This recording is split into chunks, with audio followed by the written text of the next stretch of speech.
My name is Lee Wilson. I'm a Detective Chief Inspector on Lancashire Constabulary's Force Major Incident Team.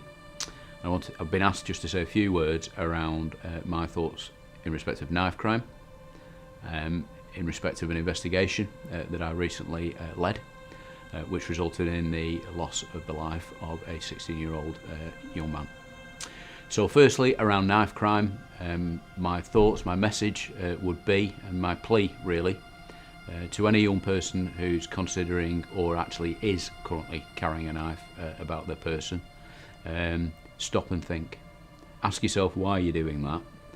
If you're doing it because you fear somebody else and you believe somebody else is carrying a knife and they may wish ill on you, then for goodness sake, put the knife down and reach out. Reach out to a loved one, somebody you trust, a parent, an older sibling, even a friend, and seek help and seek advice. You take that knife out with you, various things may happen. You may use it. If you pull it, you may feel that you have to use it, or events may so quickly get away from you that in fact you end up using it and you never wanted to.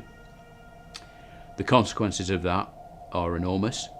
It takes very little for a knife to take a life or to seriously injure somebody. And of course it's not the knife doing it, it's the individual with it in their hand. You may get stopped by the police. You get stopped by the police in possession of a knife, that's serious. And all your aspirations, all your hopes, all your dreams, you may well find just disappear in that moment that the police stop you. Another thing that may happen is, if you take that knife out, somebody bigger, nastier than you, might well take it off you. And then you're in a world of pain. So please, please, please, think long and hard about what you're doing.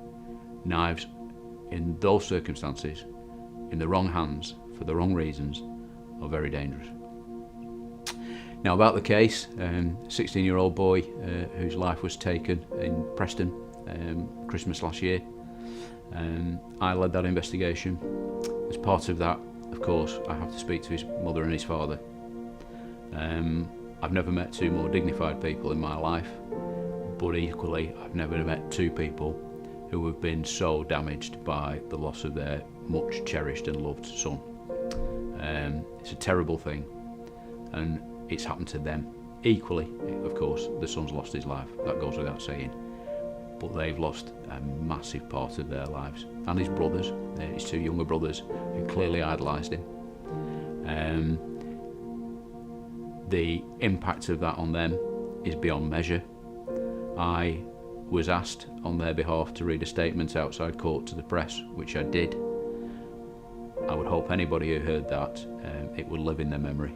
And again, it would make any young person please think twice before you pick up a knife or take a knife out with you. It really isn't a smart thing to be doing. Thank you.